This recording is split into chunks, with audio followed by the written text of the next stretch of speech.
시편 55편 16절에서 23절 말씀. 나는 하나님께 부르짖으리니 여호와께서 나를 구원하시리로다. 저녁과 아침과 정오에 내가 근심하여 탄식하리니 여호와께서 내 소리를 들으시리로다. 나를 대적하는 자 많더니 나를 치는 전쟁에서 그가 내 생명을 구원하사 평안하게 하셨도다. 옛부터 계시는 하나님이 들으시고 그들을 낮추시리이다. 그들은 변하지 아니하며 하나님을 경외하지 아니함이니이다. 그는 손을 들어 자기와 화목한 자를 치고 그의 언약을 배반하였도다. 그의 입은 우유 기름보다 미끄러우나 그의 마음은 전쟁이요 그의 말은 기름보다 유하나 실상은 뽑힌 칼이로다. 내 짐을 여호와께 맡기라. 그가 너를 붙드시고 의인의 요동함을 영원히 허락하지 아니하시리로다. 하나님이여 주께서 그들로 파멸의 웅덩이에 빠지게 하시리이다. 피를 흘리게 하며 속이는 자들은 그들의 날에 반도 살지 못할 것이나 나는 주를 의지하리이다. 아멘. 안녕하세요. 승리한산 가족 여러분, 그리고 강성성경연구원 여러분. 오늘은 시편 55편 16절에서 23절 말씀입니다. 주여 내가 간구할 때 숨지 마소서. 두 번째 시간입니다. 어제 말씀에 이어서 16절부터 23절 말씀을 보도록 하겠습니다. 우리가 이 시편 55편, 우리가 55편뿐만 아니라 52편에서부터 쭉 나왔던 것은 무엇이냐면 악인들이 가지고 있는 그 악함으로 인해서 우리가 환난과 핍박 속에 빠질 수 있다는 것입니다. 그들이 까닭 없이 우리를 공격해요. 그들은 자신들의 이익을 위해서, 자기들의 배를 채우기 위해서, 자신들을 든든히 하기 위해서 악으로 자기들의 재물을 쌓습니다. 그리고 자기의 유익을 위해서 우리를 공격하죠. 때로는 그 공격하는 자들이 어떤 자일 수도 있어요. 우리와 함께 했던 우리의 동료일 수도 있었어요. 그래서 우리가 항상 이 환난에서 면제되지 않아요. 환난 앞에 항상 우리가 놓여있게 돼요. 그것이 우리가 이번 주에 나눴던 말씀들 속에서 계속 반복되는 것입니다. 그런데 우리는 어떻게 돼요? 하나님의 구원에 의해서 안전하게 돼요. 우리는 구원하시고 그들은 심판하시는 하나님의 통치의 역사가 항상 드러나요. 그렇기 때문에 우리는 누구를 의지해요? 하나님을 의지해요. 그렇기 때문에 우리는 무엇을 해요? 바로 하나님께 간구해요. 그래서 문제의 해결은 무엇을 통해서 이루어져요? 하나님께 기도함으로 이루어져요. 하나님이 역사하심으로 이루어져요. 하나님이 도우시고 우리를 지키심으로, 건지심으로 이루어져요. 그 내용을 오늘 말씀에서도 반복적으로 가르쳐주고 있습니다. 16절 말씀을 봅시다. 나는 하나님께 부르짖으니 여호와께서 나를 구원하시리로다. 자, 우리가 이제 알게 되는 건 뭐예요? 우리의 구원은 누구에게 있다는 거예요? 여호와 하나님께 있다는 거예요. 그렇기 때문에 나는 누구에게 부르짖어요? 하나님께 부르짖어요. 내가 하나님께 부르짖으면 하나님께서 무엇 하신다고 약속하셨어요? 구원하여 주신다고 약속하셨어요. 그렇기 때문에 때로는 우리의 기도가 어떤 의미가 있어요? 예언적 의미가 있어요. 하나님께서 나에게 약속하셨던 약속을 근거로 기도하는 것은 무엇이 돼요? 반드시 성취가 돼요. 여러분들 앞에 기도는 무엇인가에 대해서 배울 때 기도는 하나님과의 대화요라는 내용을 보시면은 이 대화라는 것은 우리가 하나님의 말씀을 듣고 우리가 또 하나님의 말씀에 반응하는 거예요. 그리고 나서 또 그 우리의 간구에 대해서 하나님께서 역사하시는 거예요. 그래서 우리는 먼저 무엇을 통해서 하나님의 말씀을 듣고 무엇을 근거로 기도해야 되는 훈련을 해야 되냐면 바로 하나님의 말씀을 듣고 말씀을 근거로 기도하는 훈련을 해야 돼요. 우리 승리하는 삶이 맨 마지막 부분에 항상 무엇이 있죠? 말씀을 근거로 기도하기, 말씀을 기초로 기도하기가 있어요. 그래서 이것은 굉장히 중요한 내용이에요. 그래서 우리의 기도의 내용은 항상 말씀의 기초가 되어야 되고 이럴 때는 항상 성취되어서 우리가 미래의 예언적 기도도 할 수 있는 거예요. 자, 17절을 봅시다. 그래서 우리는 무엇 하는데 힘써요? 저녁과 아침과 정오에 하루 종일 내가 근심하여 탄식하리니 여호와께서 내 소리를 들으시로다. 나의 근심, 나의 탄원을 들어서 해결해 주실 분은 누구예요? 하나님이에요. 그렇기 때문에 내가 누구를 찾아가요? 하나님을 찾아가요. 하나님을 밤낮으로 찾아가고 그를 의지하는 것이 나의 삶의 가장 중요한 일이란 거예요. 18절을 봅시다. 나를 대적하는 자 많더니 나를 치는 전쟁에서 그가 내 생명을 구원하사 평안하게 하셨도다. 나에겐 대적이 많아요. 하나님을 믿지 않는 자들, 악한 자들은 자신의 이익을 위해서 우리를 공격해요. 우리에게 환난과 핍박이 제외되지 않았어요. 그러나 우리는 무엇을 봐요? 대적하는 자 많더니 나를 치는 전쟁에서 그들이 나를 잡으러 왔어요. 나를 물리치러 왔어요. 나를 진멸하러 왔어요. 근데 그때 분명히 객관적으로 나타나는 건 뭐예요? 그들은 강하고 우리는 약하다는 거예요. 그들은 준비되어 있고 우리는 준비되어 있지 않다는 거예요. 그런데 무엇이 이루어져요? 여호와께서 내 생명을 구원하사 오히려 평안하게 하세요. 동시에 무엇이 생겨요? 옛부터 계시는 하나님이 들으시고 무엇을 들으시죠? 나의 기도를 들으시고 그들을 낮추세요. 나에게는 구원이 있고 그들에겐 낮춤, 즉 수치가 있어요. 이것은 뭐예요? 심판이에요. 그래서 구원과 심판이 항상 우리에게 동시적으로 오는 모습을 성경에서는 자주 가르쳐주고 있어요.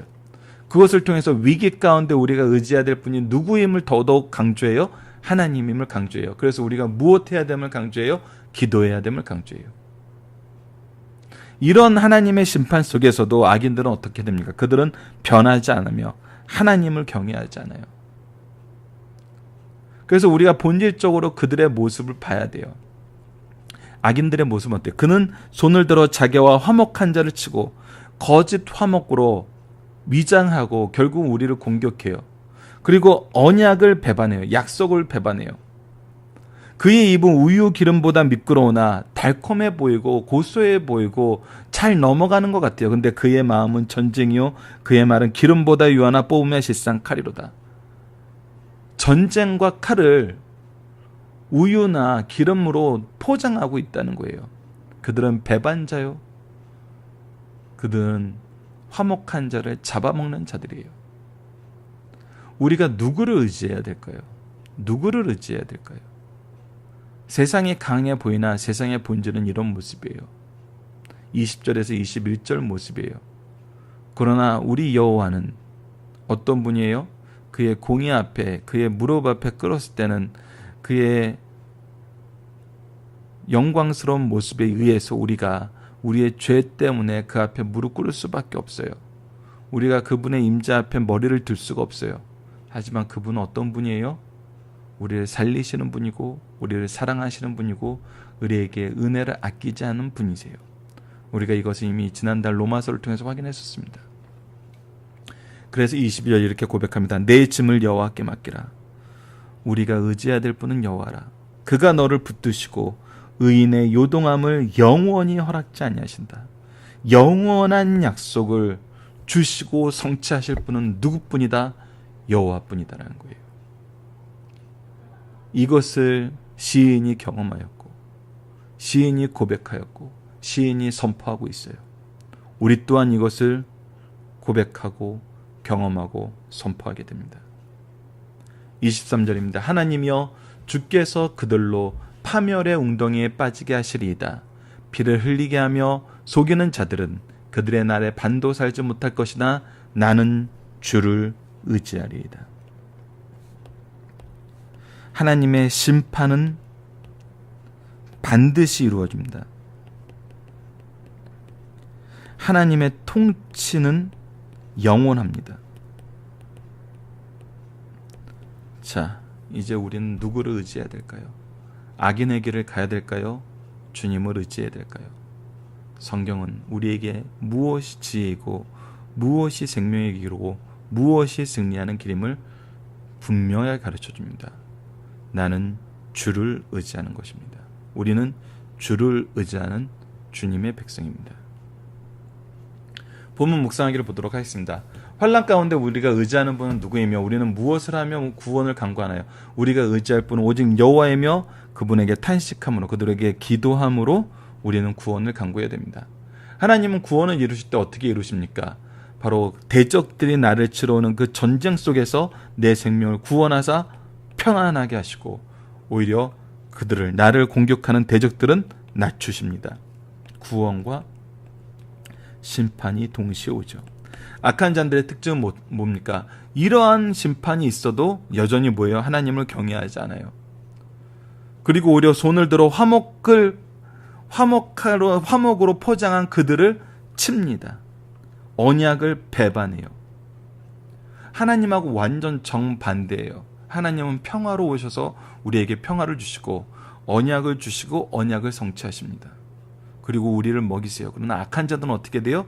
그들의 입은 우유 기름보다 미끄러우나 그의 마음은 전쟁이요 그의 말은 기름보다 유하나 실상은 뽑힌 칼이로다. 때로는 하나님의 말씀이 우리에게 무섭게 들리더라도 그 안에는 구원과 생명이 있고 사랑으로 주신 말씀이에요. 하지만 세상의 대적자들은, 원수들은 우유 기름같이 미끄러운 말을 하나 그의 마음엔 전쟁을 가지고 있고 우리를 칠 기회를 잡고 있어요. 그의 말은 기름보다 유하고 아무런 거침없이 매끄러지게 나오나 사실은 칼과 같은 거예요.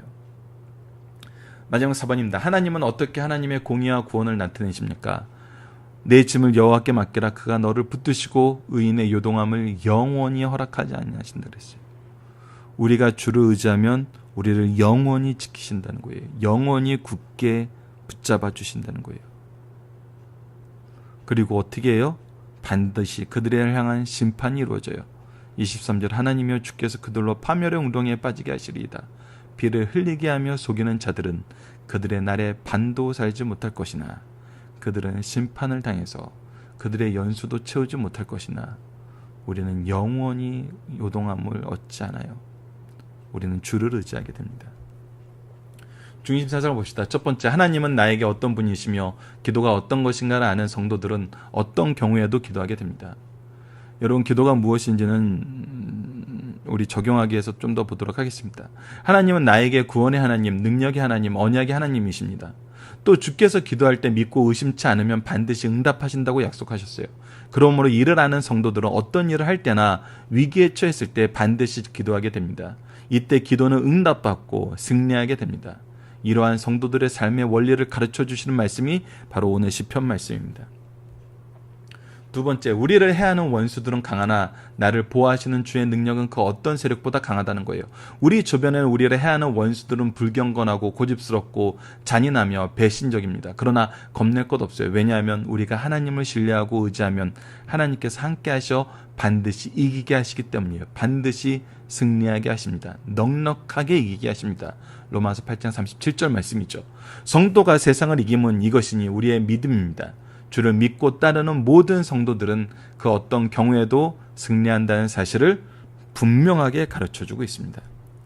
마지막 세 번째입니다. 성도는 모든 염려, 짐을 여호와께 맡겨야 된다는 겁니다. 우리에게 주어진 사명을 감당할 때 어느 것 하나 가볍게 처리할 일들이 없어요. 모두 힘겨운 일들입니다. 그러나 염려하지 말고 주님께 맡겨야 됩니다.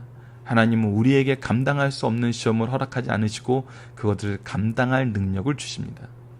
성도는 그 어떤 경우에도 하나님의 섭리와 보호하에 있으니 무슨 일이든지 주와 함께 해야 됩니다. 그래야만 그 일에 승리함은 물론이요 원수가 망하는 것까지 보게 돼요.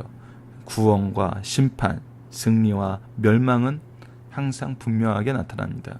이것이 하나님의 통치입니다. 살펴보기 정답 여러분들 카페를 통해서 확인해 주시고요. 자, 적용하기입니다. 우리에게 있어서 기도는 무엇입니까? 했을 때 우리가 앞에서 보셨다시피 기도는 무엇입니까? 했을 때 첫 번째 하나님과의 대화요. 두 번째 영혼의 호흡. 세 번째 능력의 통로. 하나님의 능력의 통로입니다. 네 번째 영적 예배입니다. 자, 하나님과 대화라는 건 무엇입니까? 우리가 하나님과의 관계에서 특권을 가졌다는 거예요. 언제 어느 때이건 주권자와 얘기할 수 있다는 건 특권입니다. 기도는 우리에게 주신 가장 큰 특권이에요. 그리고 영혼의 호흡이란 건 뭐예요? 우리에게 생명력이 있다는 거예요. 하나님께서 우리를 기도하게 하십니다. 우리를 위해서 간구해 주고 계세요. 즉 우리의 생명력의 근원은 하나님께 있다는 거예요. 그리고 우리가 호흡이 강하다는 건 무슨 뜻이에요? 우리에게 이 생명력이 넘친다는 거예요. 능해진다는 거예요. 운동선수가 폐활량이 많아지면 그 운동량을 감당할 수 있고 더 뛰어넘을 수 있는 것처럼 우리에게 생명력이 넘친다는 것, 기도가 넘친다는 건 우리의 영적 생명력이 활력 있게 산다는 것입니다. 세 번째, 능력의 통로란 건 뭐예요? 하나님께서 그의 일을 맡기실 때 구하는 자에게 주신다고 약속하셨어요. 아끼는 것이 없다고 얘기했어요. 즉 우리는 하나님의 능력으로 반드시 뭐하는 삶을 산다? 승리하는 삶을 살게 된다는 겁니다. 그리고 우리가 영적 예배라는 건 뭐예요? 우리의 이 모든 능력은 무엇을 위해 주신 거예요? 복음 선포를 위해서 주신 거예요. 그래서 우리는 항상 무엇해요? 영혼을 위해 중보 기도를 해요. 이것은 무엇이 우리에게 주신 사명이라는 것입니다. 그래서 기도는 우리에게 특권이고 우리의 생명력이고 우리에게 승리를 주는 하나님의 능력이며 우리가 가진 사명이라는 것입니다. 우리에게 있어서 기도는 바로 이러한 내용이고 이러한 내용은 승리하는 삶 앞부분에 자세히 소개되어 있고 이건 추후에 계속적으로 강의로 만들어서 여러분들이 언제든지 보실 수 있도록 준비를 하겠습니다. 이 부분 승리하는 삶 책자가 있는 분들은 앞에 내용을 보시면서 이 내용을 좀 더 깊이 있게 나누는 시간을 가졌으면 합니다. 자, 이번 주 우리가 하나님을 믿지 못하고 거부하는 세상을 향해 우리는 어떻게 하나님이 살아계신과 통치하심을 나타낼 수 있나요? 우리의 기도를 통해서입니다. 기도를 통해서 우리는 하나님의 역사하심을 보여줄 수 있고 기도를 통해서 연약한 자를 돌볼 수 있고 기도를 통해서 우리가 승리하는 능력을 소유하게 됩니다. 그래서 사람들이 압니다. 우리는 기도하는 자라는 걸. 사람들은 고백합니다. 교회가 기도하는 장소라는 걸. 기도가 있는 곳에 승리가 있습니다. 말씀을 기초로 기도하기를 통해서 마치겠습니다. 하나님, 언제나 우리를 먼저 찾아와 주시고 하나님의 거룩하심과 복을 허락하시고 하나님의 뜻을 나타내셔 하나님의 일꾼으로 우리를 부르심을 감사합니다. 우리가 말씀으로 하나님의 뜻을 깨닫고 기도로 하나님과 대화하며 우리의 기도에 응답하시는 하나님을 경험하게 하시고 그 안에서 놀라운 지혜를 얻게 하심을 감사합니다. 우리로 기도하게 하시고 기도의 능력을 더하시는 하나님, 우리가 기도로 승리하게 하시고 기도로 우리의 사명을 감당하게 하여 주소서. 예수님 이름으로 기도드립니다. 아멘.